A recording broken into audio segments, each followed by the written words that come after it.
भगवते वासुदेवाय।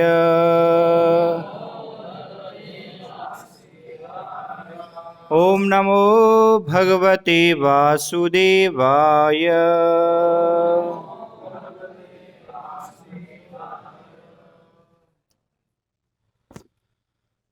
श्रीमद् भगवद गीता यथारूप अध्याय 11 विराट रूप श्लोक संख्या 7। इहेकस्तं जगत्कृष्णं पश्यात् सचराचरम् मम देहे गुडाकेश यच्चान्यद्द्रष्टुमिच्छसि। इहेकस्थं जगत्कृष्णं पश्यात् सचराचरम् मम देहे गुडाकेश यच्चान्यद्द्रष्टुमिच्छसि। इहेकस्थं जगत्कृष्णं पश्यात् सचराचरम् मम देहे गुडाकेश यच्चान्यद्द्रष्टुमिच्छसि। शब्दार्थ। यह इसमें एकस्थं एक स्थान में जगत ब्रह्मांड कृष्णम पूर्णतया पश्य देखो अध्य तुरंत स सहित चर जंगम अचरम तथा अचर मम मेरे देहे शरीर में गुडाकेश हे अर्जुन यत जो च भी अन्यत अन्य दृष्टुम देखना इच्छसि चाहते हो। अनुवाद तथा तात्पर्य श्री श्रीमद्भय चरणारविंद भक्ति वेदांत स्वामी श्रील प्रभुपाद के द्वारा अनुवाद।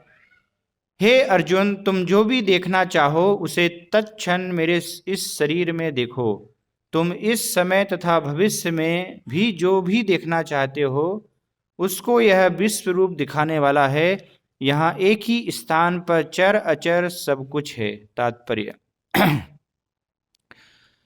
कोई भी व्यक्ति एक स्थान में बैठे बैठे सारा विश्व नहीं देख सकता। यहाँ तक कि बड़े से बड़ा वैज्ञानिक भी यह नहीं देख सकता कि ब्रह्मांड के अन्य भागों में क्या हो रहा है।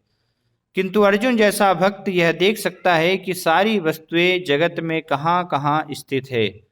कृष्ण उसे शक्ति प्रदान करते हैं जिससे वह भूत वर्तमान तथा भविष्य जो कुछ देखना चाहे देख सकता है।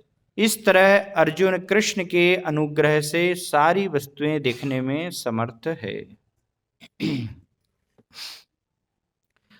ओम अज्ञानतिमिरान्धस्य ज्ञानञ्जनशलाकया चक्षुर्मिलितमेन तस्मै श्रीगुरवे नमः। श्रीचैतन्यमनोभीष्टं स्थापितं येन भूतले स्वयं रूपः कदा मह्यं ददाति स्वपदान्तिकं। वन्देऽहं श्रीगुरो श्रीयुतः पदकमलं श्रीगुरून् वैष्णवांश्च श्रीरूपं साग्रजातं सहगण रघुनाथान्वितं तं सजीवं साद्वैतं सावधूतं परिजनसहितं कृष्णचैतन्यदेवं श्री राधा कृष्ण पादान सहगन ललिता श्री विशाखान्वितांश्च। जय श्री कृष्ण चैतन्य प्रभु नित्यानंद श्री अद्वैत गदाधर श्रीवासादि गौर भक्तवृंद। हरे कृष्ण कृष्ण कृष्ण हरे हरे, हरे राम राम राम हरे हरे।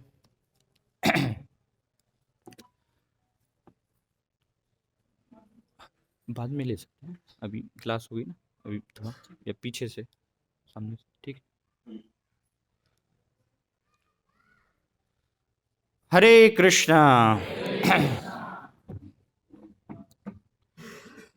तो बहुत ही सुंदर यहाँ पर अर्जुन को भगवान अपने विश्व रूप का वर्णन यहाँ पर दिखला रहे हैं। तो भगवान की कृपा से अर्जुन एक ही स्थान पर रथ पर बैठे बैठे भगवान के शरीर में ही सारे ब्रह्मांड को देख पा रहा है। इस चराचर ब्रह्मांड में कहाँ पर क्या स्थित है, सब कुछ भगवान ने अपनी कृपा करके अर्जुन को एक ही स्थान पर दिखाया, जो कि किसी के लिए भी श्रील प्रभुपाद तात्पर्य में वर्णन कर रहे हैं कि बड़े से बड़े वैज्ञानिकों के लिए भी इस प्रकार से एक स्थान पर बैठ करके इस सारे विश्व का दर्शन करना भी संभव नहीं है। तो फिर इस विश्व से भी परे जो ब्रह्मांड हैं उनकी तो बात ही आप छोड़ दीजिए। लेकिन अर्जुन भगवत कृपा से एक ही स्थान पर ऐसे विश्व ब्रह्मांड को देखने में समर्थ था। तो भगवान की कृपा से एक भक्त भूत, वर्तमान और भविष्य हर विषय में उसको ज्ञान हो सकता है। हर चीज के बारे में एक भक्त भगवान की कृपा से जो जितना जो है भगवान चाहते हैं कि एक भक्त जान पाए, तो वो सब कुछ भगवान की कृपा से जान सकता, पूर्ण ज्ञान। क्योंकि भगवान जो है वो पूर्ण है, तो भगवत कृपा से एक भक्त को भी संपूर्ण ज्ञान हो सकता है। चैतन्य चैतामृत में बहुत ही सुंदर कृष्णदास कविराज गोस्वामी एक श्लोक वर्णन करते हैं।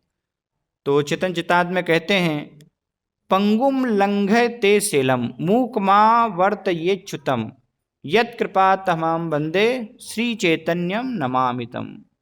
कि चैतन्य महाप्रभु की कृपा से एक पंगुम लंघयते शैलम, एक लंगड़ा व्यक्ति भी पर्वत पर चढ़ सकता है, पर्वत को लांघ सकता है।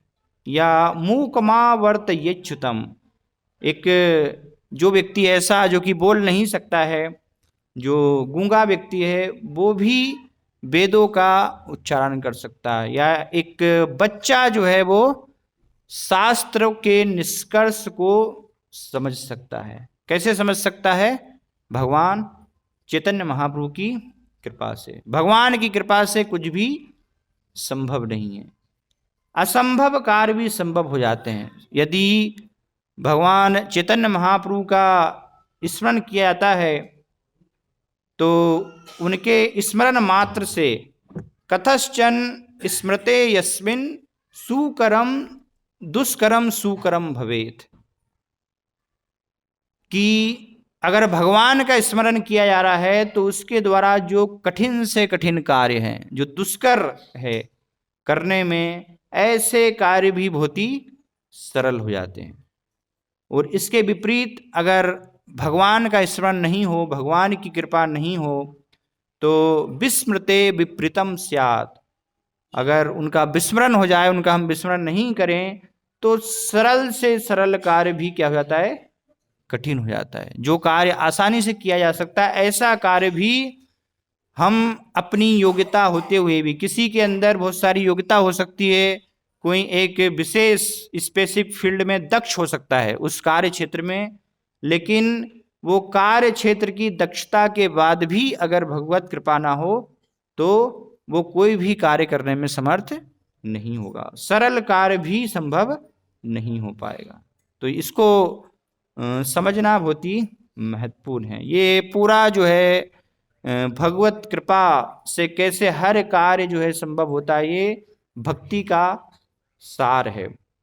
इसको अगर हम समझ जाएंगे अपने जीवन में, तो कभी भी हमारी योग्यता होते हुए भी, हालांकि वो योग्यता जो है भगवान ही हमें प्रदान करेंगे, लेकिन उसका फल क्या होगा कि हमारे अंदर अहंकार नहीं आएगा, हमारे अंदर हमेशा जो है विनम्रता होगी। क्यों विनम्रता होगी? क्योंकि हमें पता है कि ये कार्य अगर कुछ हो भी रहा है तो वो मेरी अपनी शक्ति से नहीं हो रहा है, इसके पीछे भगवान का हाथ है, भगवान की कृपा है, भगवत कृपा है, तभी ये कार्य संभव हो पा रहा है।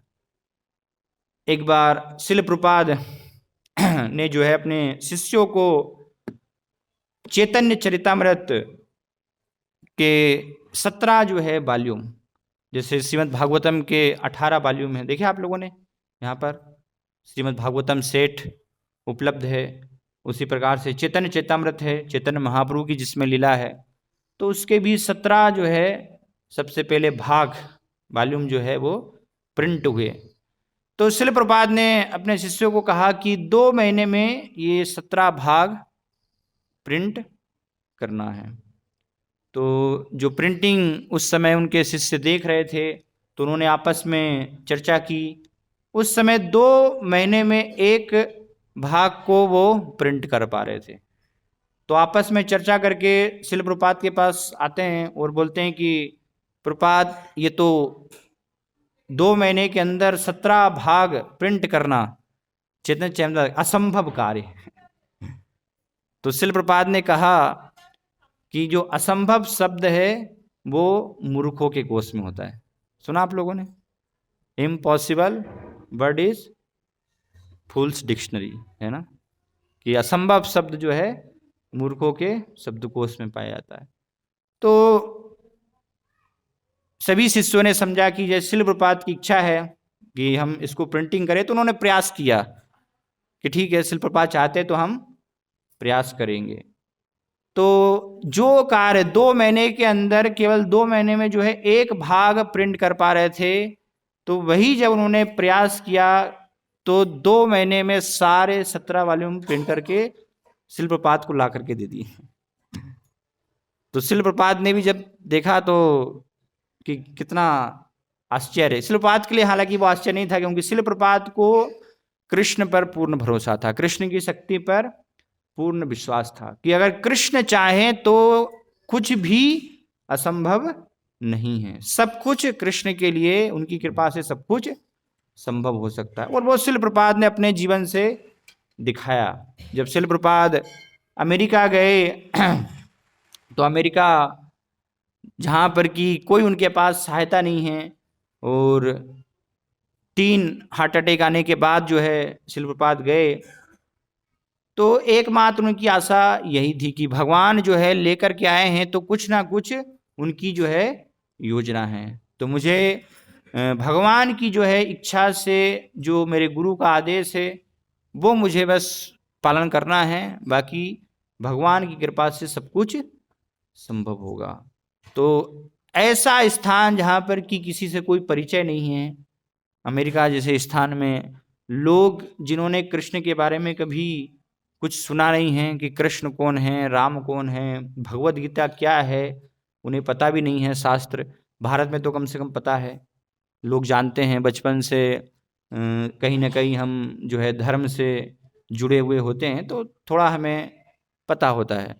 लेकिन ऐसे देश में, ऐसी स्थिति में जहाँ पर कि सब कुछ पूर्ण रूप से विपरीत है, ऐसी जगह में भी शिल प्रपाद केवल ये उनको पूर्ण श्रद्धा थी कि कृष्ण की कृपा से सब कुछ संभव हो सकता है।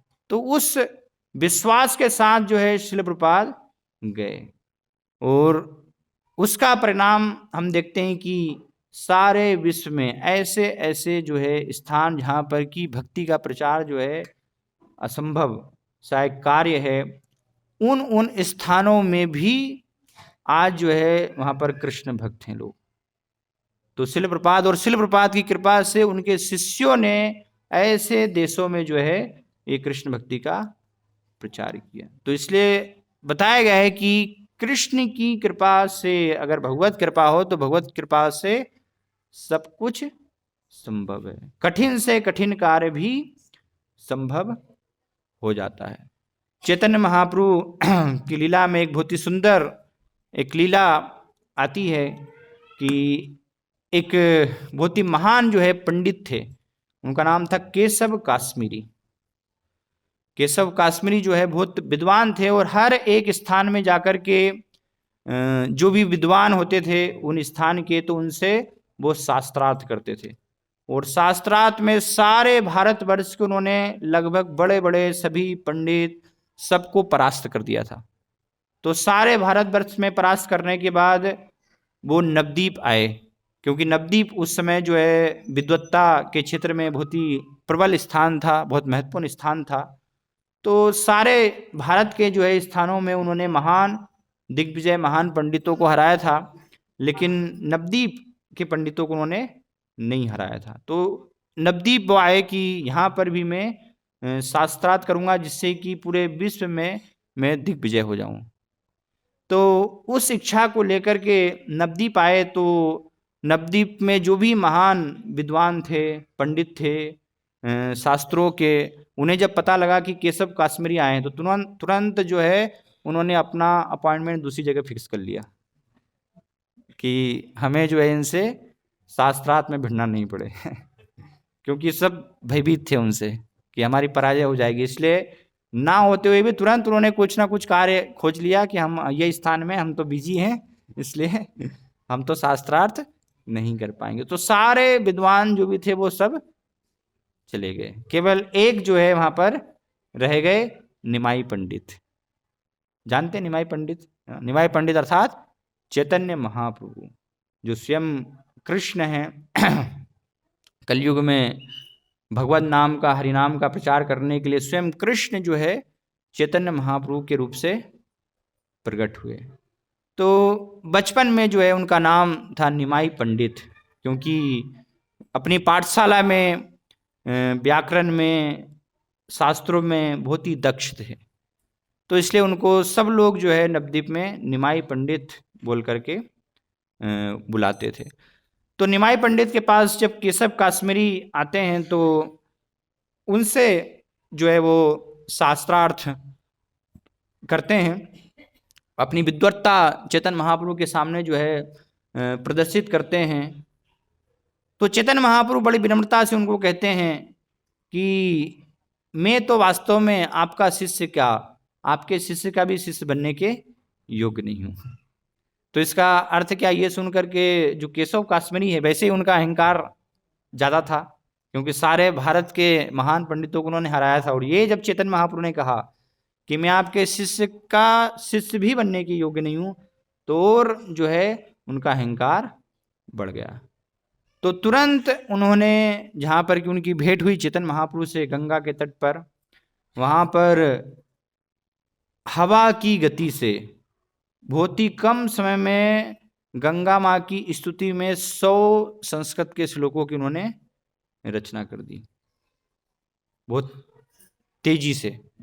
तो ऐसे एक साथ एक के बाद एक के बाद एक के बाद उन्होंने सारे संस्कृत के श्लोक बोले और 100 श्लोकों की रचना करके गंगा माता की स्तुति की।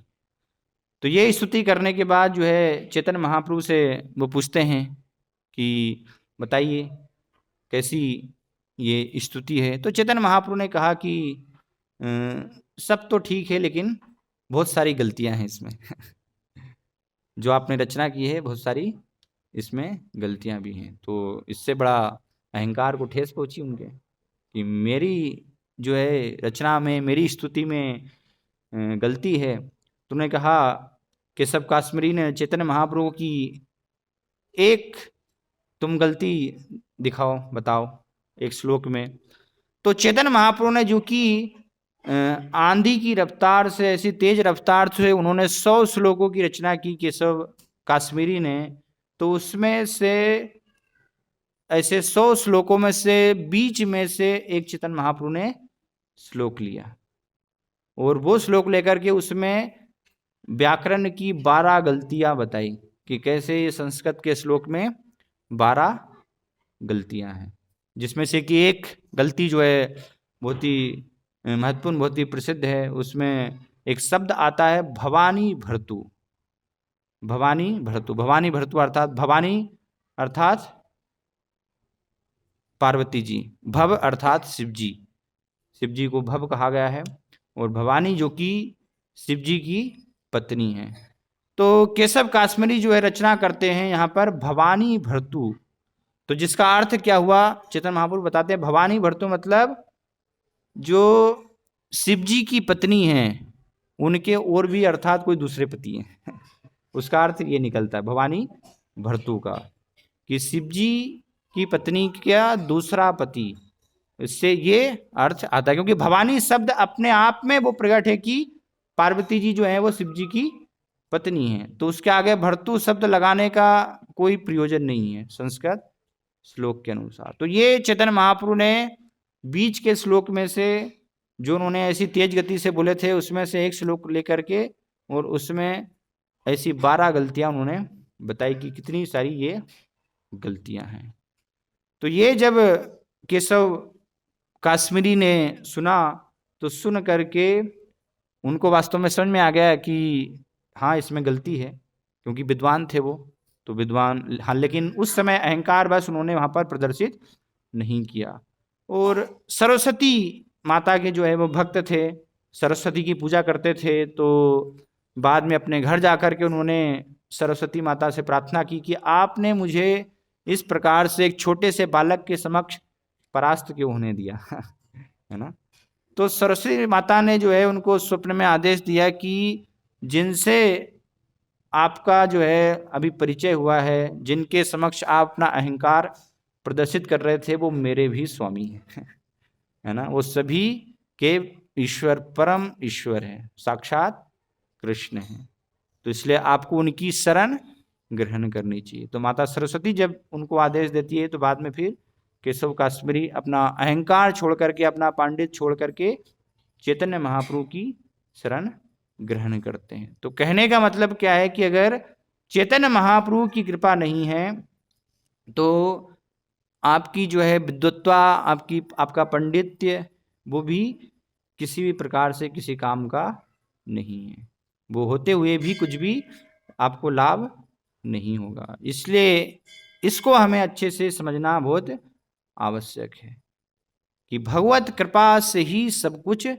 कार्य जो है संभव होता है। कठिन से कठिन स्थिति में भी हम जो है संसार की कठिनाइयों से बच सकते हैं अगर भगवान की कृपा पर हम आश्रित हैं। भगवान की कृपा है। बहुत ही सुंदर इसका उदाहरण हम देख सकते हैं प्रहलाद महाराज कि प्रहलाद महाराज जो है कैसे एक छोटे से 5 वर्ष के बालक हैं और उनके पिता हिरण्यकशिपु, जिनसे कि सारे ब्रह्मांड के सब लोग जो हैं भयभीत हैं, देवी देवता भी उनसे भयभीत थे, सारे देवी देवता भी हिरण्यकशिपु से डरते थे। देवी देवताओं को तो उन्होंने बंदी बना लिया था। तो ऐसा हिरण्यकशिपु जिससे कि सब भयभीत हैं, वो छोटे से उन्हीं के पुत्र 5 वर्ष के प्रहलाद महाराज, उनको कोई भी भय नहीं है। क्यों? क्योंकि भगवान के पूर्ण रूप से वो आश्रित हैं, भगवान के ऊपर उनकी अटूट जो है श्रद्धा है। इसलिए हिरण्यकशिपु ने जब उनको कई बार जो है, एक बार नहीं अनेकों बार मारने का प्रयास किया, अनेकों बार उनका वध किया गया, अलग अलग प्रकार से पहाड़ से गिराकर, विष दे करके, है ना, सांपों से कटवा करके, आग में जला करके, तो कई प्रकार से प्रयास किया गया। लेकिन हर स्थिति में प्रहलाद महाराज क्या कर रहे हैं? भगवान विष्णु का स्मरण कर रहे हैं। इसीलिए बताया गया है कि जब भगवान का जो है स्मरण किया जाता है ना, कतश्चन स्मृते यस्मिन दुष्करम सुकरम भवेत, कि भगवान का जब स्मरण किया जाता है तो जो दुष्कर कार्य भी है वो भी क्या हो जाएगा, उससे भी हम बच पाएंगे, उसको भी पार कर जाएंगे। तो प्रहलाद महाराज ऐसी अनेक जो है समस्याएं, अनेक कठिनाइयां उनके पिता ने उनको दी, लेकिन भगवान के स्मरण करने मात्र से, भगवान में उनकी श्रद्धा होने से सभी कठिनाइयों से वो पार हो गए। इसी प्रकार से अर्जुन के जीवन में हम देखते हैं, अर्जुन ऐसे महान योद्धा जिन्होंने प्रतिज्ञा की थी। क्या प्रतिज्ञा की थी? कि अगर कोई मुझे अपने गांडीव धनुष को रखने के लिए बोलेगा नीचे, कि हे अर्जुन तुम जो है अपना यह धनुष नीचे रख दो, तो तुरंत मैं उसका वध कर दूंगा। ये अर्जुन ने प्रतिज्ञा की हुई थी कि कोई भी मुझे गांडीव धनुष रखने के लिए, नीचे रखने के लिए नहीं बोलना चाहिए। लेकिन महाभारत युद्ध के पहले अर्जुन ही जो है मोह में पड़ कर के स्वयं जो है भगवान से निवेदन करते हैं, भगवान से आग्रह करते हैं कि मेरा गांडीव धनुष मेरे हाथ से छूट रहा है, मेरे हाथ से सरक रहा है। और इस प्रकार से अनेक अनेक कारण देकर के अर्जुन स्वयं जो है अपना धनुष नीचे रख देते हैं, अर्थात अभी युद्ध करने की उनकी इच्छा नहीं है। तो हालांकि भगवान ने उनको भगवद गीता का ज्ञान दिया और उस ज्ञान को श्रवण करके दोबारा से जो है उन्होंने भगवान की आज्ञा का पालन किया और इतना विशाल जो है महाभारत युद्ध उन्होंने लड़ा, शत्रुओं को परास्त किया। तो अर्जुन जो है जब भगवान अभी प्रस्थान कर गए, भगवान अपनी लीला समाप्त करके और गोलोक धाम के लिए चले गए हैं, तो उस समय अर्जुन जो है द्वारिका गए हुए थे और द्वारिका से अर्जुन वापस आते हैं हस्तिनापुर महाराज युधिष्ठिर के पास। तो वहां पर जो है ये सारा अर्जुन स्मरण कर रहे हैं।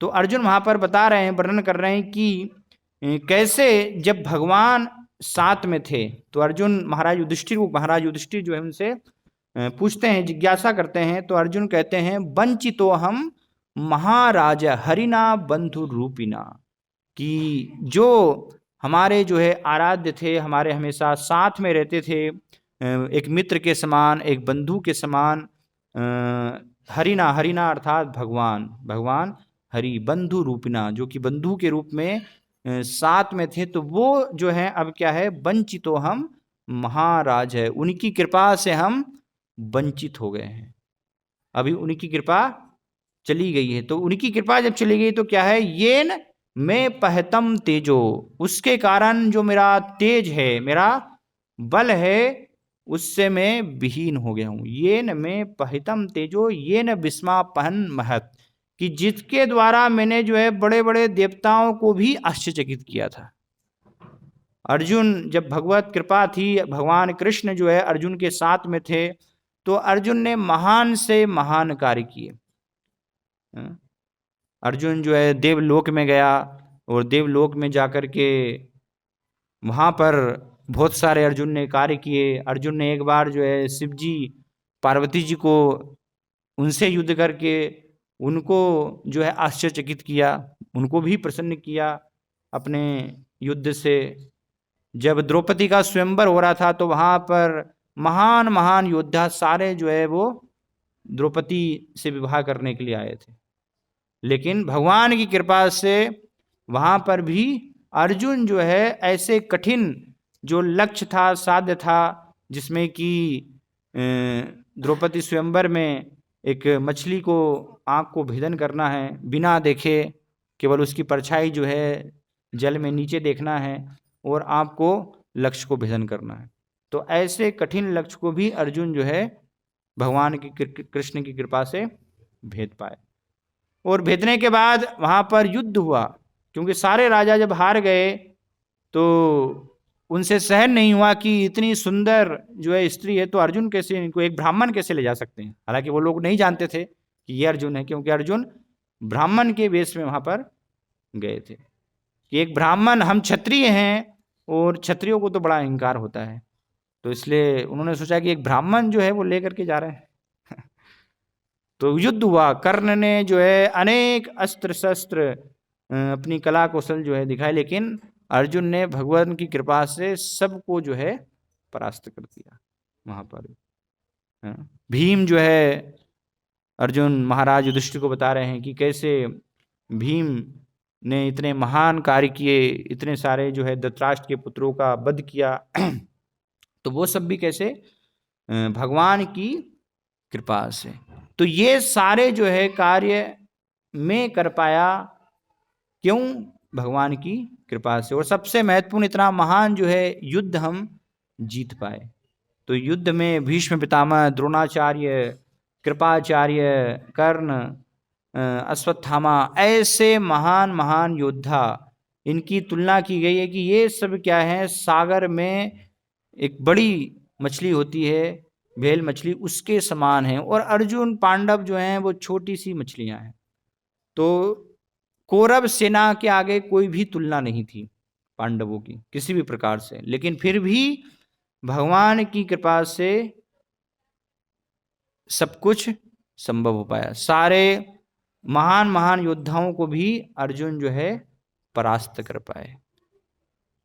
तो इसलिए उसको जो है अर्जुन अभी क्या कर रहे हैं, स्मरण कर रहे हैं कि भगवान की कृपा से ही वो संभव था। इसलिए जो भी किसी के अंदर बल है, यश है, तेज है, धन है, ईश्वर है, भगवान बताते हैं वो सब कुछ क्या है, भगवान इसके पहले के अध्याय बताते हैं मम तेजो अंश संभवम यद यद विभूति मत सर्वम श्री मधुर्जित में बबा तत्त एवावगच्छत्वम मम तेजो अंश संभवम, कि मेरे अंश का एक केवल तेज मात्र है। अगर कोई विशेष बल, विशेष शक्ति, विशेष साहस, सौंदर्य, ऐश्वर्य कहीं पर भी हमें दिखाई देता है तो वो क्या है, केवल एक भगवत कृपा का अंश मात्र है। तो अभी जब भगवान चले गए हैं तो अर्जुन का जो बल था, जिसके द्वारा उन्होंने इतना महान युद्ध जीता, सारे सब योद्धाओं को परास्त किया, तो अर्जुन कहते हैं कि उससे मैं विहीन हो गया हूं, अभी इस तेज से विहीन हो गया हूं, मेरा तेज चला गया। कैसे तेज चला गया कि अर्जुन जब भगवान चले गए गोलोक धाम को प्रस्थान कर गए, तो उसके पश्चात जो है अर्जुन द्वारिका की कुछ रानियों को लेकर के रथ में बिठा करके और हस्तिनापुर आ रहे थे। तो रास्ते में कुछ साधारण भील लोग होते हैं, तो भीलों के पास तो क्या है, उनके पास लकड़ी के तीर थे, साधारण सामान्य तीर।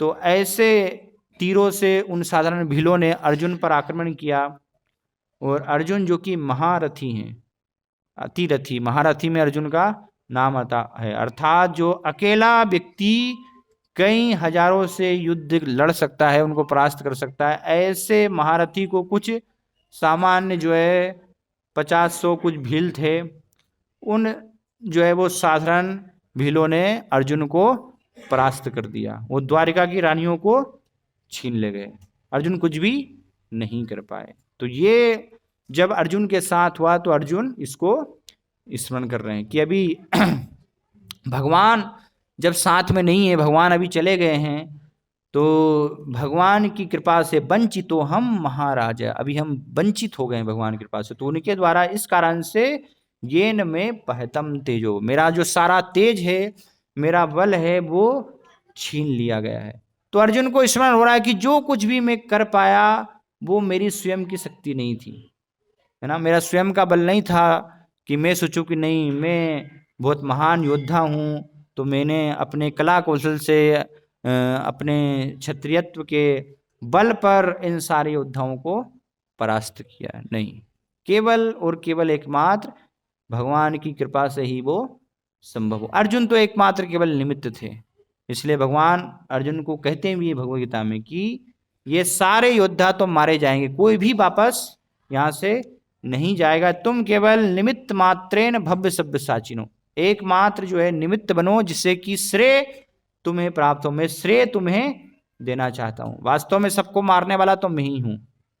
वो भगवान जो है विश्व रूप में भी अर्जुन को दिखा रहे हैं कि कैसे भगवान ही सबका वध कर रहे हैं, सारे योद्धाओं को मार रहे हैं काल के रूप से।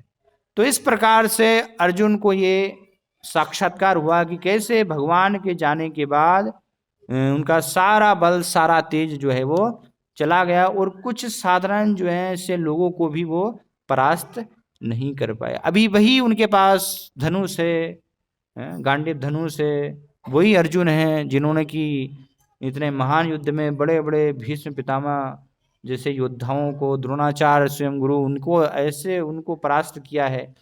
और इतना महान योद्धा जो है साधारण से कुछ लोगों के द्वारा परास्त हो जाए तो कितना जो है वो साधारण आश्चर्य की बात होगी। तो ये क्यों है, क्योंकि और इसका दृष्टांत भी, उदाहरण भी भगवान स्वयं जो है अर्जुन को दिखाते हैं, अर्जुन को साक्षात्कार करवाते हैं कि महाभारत युद्ध के पश्चात जब महाभारत युद्ध समाप्त हो जाता है तो भगवान अर्जुन को बोलते हैं कि रथ से नीचे उतरो। तो अर्जुन बोलते हैं पहले आप उतरिए भगवान, फिर मैं उतरूंगा। तो भगवान कृष्ण कहते हैं नहीं, पहले तुम उतरो रथ से, फिर मैं उतरूंगा।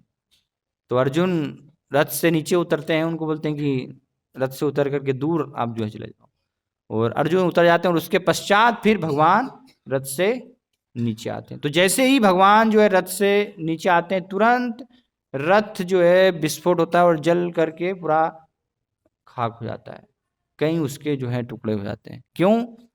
क्योंकि इतने सारे जो है शत्रुओं के, कर्ण ने, अनेक अनेक योद्धाओं ने इतने इतने महान महान जो है शस्त्रों का प्रहार अर्जुन के रथ पर किया था कि भगवान की कृपा से केवल भगवान जो है उस रथ पर थे, इसलिए वो रथ जो है इन सारे शस्त्रों को, अस्त्रों को सहन कर पा रहा था। अगर भगवान नहीं होते तो कब का ही वो रथ जो है नष्ट हो गया होता। तो ये भगवान ने दिखाया कि मैं इस रथ पर था, इसलिए ये रथ जो है अभी तक चल रहा था। तो जैसे ही भगवान उतरे, उसके पश्चात उन अस्त्र शस्त्रों के प्रभाव से वो रथ जो है तुरंत जल करके राख हो गया।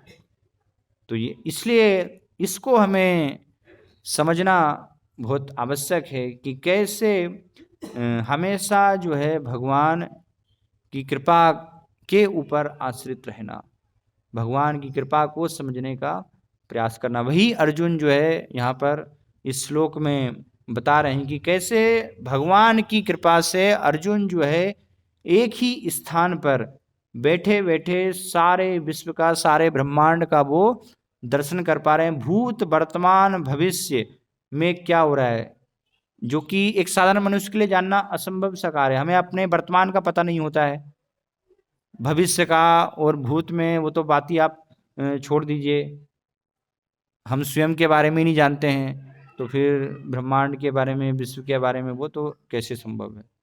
लेकिन अर्जुन को सब कुछ ज्ञान हो गया, भूत वर्तमान भविष्य का, हर चीज का जो है। तो भगवान की कृपा से उनके भक्त जो है उनको जितना भगवान चाहते हैं कि इनको जानना आवश्यक है, तो वो सब कुछ भगवान जो है उनको ज्ञान देते हैं। हर विषय का उनको वास्तव में ज्ञान हो जाता है, जो कि आवश्यक है ना।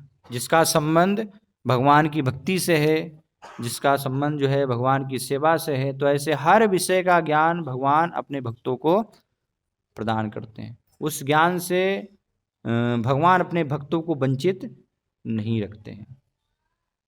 ये बहुत ही आवश्यक है कि हम उस ज्ञान को अर्जित करने के लिए, उस कृपा को प्राप्त करने के लिए वास्तव में योग्यता को अर्जित करें, योग्यता को हम हासिल करें। क्योंकि ऐसा नहीं है कि हाँ ठीक है, भगवान की कृपा को हमें आश्रित रहना है, उसको हमें अनुभव करना है, तो किसी के ऊपर भी कृपा हो जाएगी। नहीं, भगवान तो चाहते हैं सबको करना, इसलिए बताया कि अगर एक कदम हम जो है बढ़ाते हैं तो भगवान एक भक्त की तरफ जो है 10 कदम बढ़ाते हैं, और कभी कभी भगवान जो है 100 कदम भी बढ़ाते हैं। वो भगवान के ऊपर है कि भगवान कब जो है क्या करें। तो इसलिए अर्जुन जो है वो भगवान की कृपा से एक ही स्थान पर सब कुछ, सारे विश्व रूप के रूप में सारा सब कुछ जो है देख पा रहे हैं।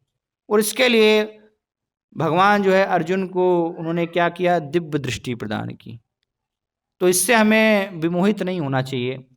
श्रील प्रभुपाद समझाते हैं कि अर्जुन जो है भगवान के जो मूल रूप है, श्याम सुंदर रूप, उसको एक भक्त जो है हमेशा उसको देखने के अभ्यस्त होते हैं।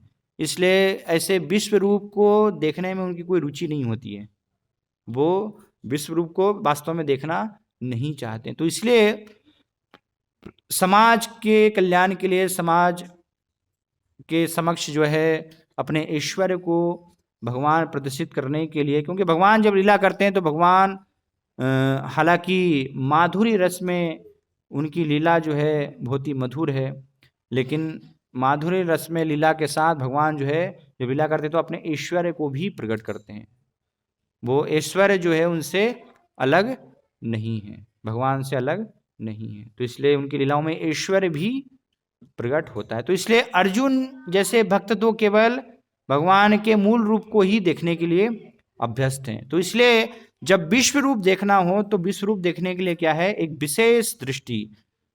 यहाँ पर जो दिव्य दृष्टि की चर्चा हो रही वो क्या है, एक विशेष दृष्टि की, जिससे जैसे जो है भगवान की लीला आती है कि जब एक बार भगवान ने मिट्टी खाई तो बलराम और आदि सब उनके मित्रों ने शिकायत की माता यशोदा से कि कृष्ण ने तो मिट्टी खाई है। तो माता यशोदा ने उनका जो है मुंह खोला तो भगवान ने सारा ब्रह्मांड अपने मुंह के अंदर दिखा दिया माता यशोदा को।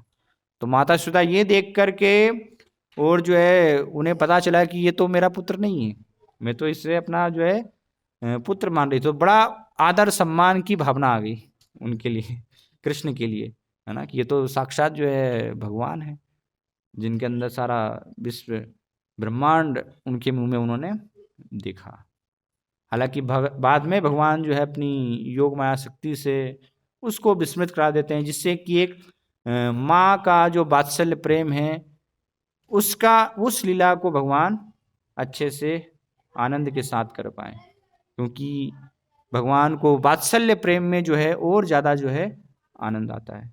ऐश्वर्य से, ऐश्वर्य भाव से भी ज़्यादा जो है एक वात्सल्य भाव, वात्सल्य रस जो है उसका स्तर ऊपर बताया गया है। तो इसलिए माता यशोदा को भी वहाँ पर जो है भगवान उसको दिखाते हैं, लेकिन भक्त जो है वो उससे उतना जो है आकर्षित नहीं होते, उसको आश्चर्य के रूप में वो देखते हैं। तो इसी प्रकार से अर्जुन भी भगवान के रूप को देखने में अभ्यस्त थे, लेकिन उनको जब जो है उन्होंने इच्छा की तो एक विशेष अलग दृष्टि, जिससे, क्योंकि भक्त जो है हमेशा प्रेमांजन छुरित, ब्रह्मा जी ब्रह्म संहिता में वर्णन करते हैं, प्रेमांजन छुरित भक्ति विलोचनेन संतः सदैव हृदयेषु विलोकयन्ति, कि एक भक्त जो है उसकी आंखों में प्रेम का अंजन लगा होता है। तो प्रेम के अंजन से जैसे हम काजल लगाते हैं, तो उसी प्रकार से प्रेम रूपी अंजन से एक भक्त जो है भगवान का दर्शन करता है। प्रेमांजन छुरित भक्ति विलोचनेन संतः सदैव हृदयेषु विलोकयन्ति यम श्याम सुंदरम अचिंत गुण स्वरूपम। ऐसे श्याम सुंदर, ऐसे भगवान गोविंद जो कि अचिंत शक्ति के स्वरूप हैं। तो उससे भगवान की इस प्रकार की शक्ति से हमें विस्मित नहीं होना चाहिए कि ये तो क्या है, हाँ वास्तव में है कि नहीं है, कैसे हम इसको विश्वास करें, कैसे माने। तो इसीलिए चेतन चित्तामृत में बताया गया है, कृष्णदास कविराज गोस्वामी वर्णन करते हैं कि भगवान की शक्ति जो अचिंत है उस पर हमें, उससे हमें विस्मित नहीं होना चाहिए, या वो हमारे लिए अविश्वसनीय नहीं होना चाहिए। तो उसके लिए एक उदाहरण देते हैं कि जैसे पारस मणि होती है जो कि एक प्रकार का पत्थर है, तो उस पारस पत्थर को जब लोहे से स्पर्श कराया जाता है या उसके संपर्क में कोई भी लोहा आता है, तो जो पारस पत्थर है वो क्या है, लोहे को भी सोने में परिवर्तित कर देता है। तो जब एक साधारण सा पत्थर जो क्या है जड़ पदार्थ है, पत्थर कोई जीवित होता है क्या, जड़ वस्तु है पत्थर, लेकिन उसके अंदर भी ये शक्ति है पारस पत्थर के अंदर, और ये प्रत्यक्ष हम देख सकते हैं। वर्तमान में हालांकि वो उपलब्ध नहीं है क्योंकि हम उसका दुरुपयोग करेंगे सोना बना करके है ना, भोग में लग जाएंगे क्योंकि हमारी भोग करने की ही आदत है। लेकिन ये पारस पत्थर जो है इस प्रकार से वर्णन है ना, शास्त्रों में हम देखते हैं। तो ऐसे साधारण पत्थर से जब जो है लोहे को स्पर्श के द्वारा सोने में परिवर्तित किया जा सकता है, तो भगवान जो है उनके संपर्क में, उनकी कृपा से फिर क्यों जो है असंभव से असंभव का भी संभव नहीं हो पाएगा। भगवान की कृपा से तो फिर सब कुछ संभव हो सकता है। तो ये उदाहरण से जो है कृष्णदास कविराज गोस्वामी समझाते हैं। तो इसलिए हमेशा हमें जो है भगवान की कृपा के ऊपर आश्रित रहना चाहिए, और वो कृपा जो है हमें प्राप्त होती है कैसे, भक्ति में शरणागत होने से, गुरु के आदेशों को पालन करने से, भगवान के आदेशों को पालन करने से। कृपा कोई अपने आप ऐसे नहीं जाती है, हाँ आशीर्वाद दे दीजिए, हम लोग जाते हैं गुरु जी का आशीर्वाद मिल जाए तो कृपा आ जाएगी, नहीं, वो केवल जो है ढकोसला है। वास्तव में अगर भगवान की कृपा को हमें चाहिए, हमें अनुभव करना है, तो उसके लिए उनके आदेशों को पालन करना पड़ेगा, तभी वो कृपा जो है गुरु शिष्य परंपरा के माध्यम से आती है। ऐसे कोई बाई चांस कोई अचानक से हाँ चमत्कार हो जाएगा, नहीं, वो कुछ भी होने वाला नहीं है। वो मनोकल्पना में हम नहीं रहें। अगर हम पालन नहीं करेंगे आदेशों को तो कुछ भी होने वाला नहीं है। हमेशा हम जो है भगवत कृपा से दूर रहेंगे, इस जीवन नहीं जन्म जन्म जो है भगवत कृपा से हम दूर रहेंगे। तो अगर वो चाहते हैं तो उसके लिए भगवान के आदेशों को, जो कि उन्होंने भगवत गीता में शास्त्रों में वर्णन किए हैं, वो हमें पालन करने होंगे। वो पालन करेंगे अच्छे से तो फिर भगवत कृपा को हम देख पाएंगे कि कैसे हर चीज के पीछे, हर स्थिति में भगवान जो है हमारे साथ में, वो हम प्रत्यक्ष रूप से देख पाएंगे, उसको अनुभव कर पाएंगे, जो कि अर्जुन जो है उनके जीवन में जिस प्रकार से हो रहा है वो देख पा रहे हैं। तो यही इस श्लोक में श्रील प्रभुपाद वर्णन कर रहे हैं। इस श्लोक के माध्यम से हम इसको जो है समझ सकते हैं। हरे कृष्णा कृष्णा कृष्णा हरे हरे, हरे राम राम राम हरे हरे। हरे कृष्णा।